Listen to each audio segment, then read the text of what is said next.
আমার সব বন্ধুরা দীঘা ঘুরতে যাচ্ছে, আমিও যাই। কি বন্ধুদের সঙ্গে দীঘা ঘুরতে যাবি? কোনো দীঘা ঘুরতে যাওয়া হবে না, বিয়ের পর বরের সঙ্গে যাবি। হ্যাঁ, বরের সঙ্গে আবার ঘুরতে যাওয়া? দূর। মা, আমাকে 500 টাকা দাও না, আমার একটু লাগবে। টাকার কি গাছ লাগানো রয়েছে নাকি? বিয়ের পর বরের কাছে যত ইচ্ছা টাকা চাইবি, দেখবি দেবে। টাকা যেন গাছ লাগানো রয়েছে। মা দেখো না, আমার এই ফোনটা খারাপ হয়ে গেছে, একটা নতুন ফোন কিনে দাও না মা। বিয়ের পর বরকে বলবি নতুন ফোন কিনে দিতে, আমরা পারবো না। এর সঙ্গে বিয়ের কি সম্পর্ক? দেখ।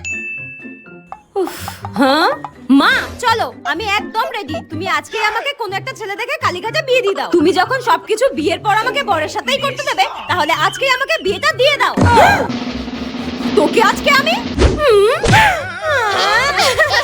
নিজে যখন বিয়ের কথা বলে তখন কিছু হয় না, আমি বললেই দোষ। বেরো আমার চোখের সামনে থেকে, জানোয়ার মেয়ে একটা। বিয়ে করবে বলে করে নেচে উঠেছে, বেরো এখান থেকে।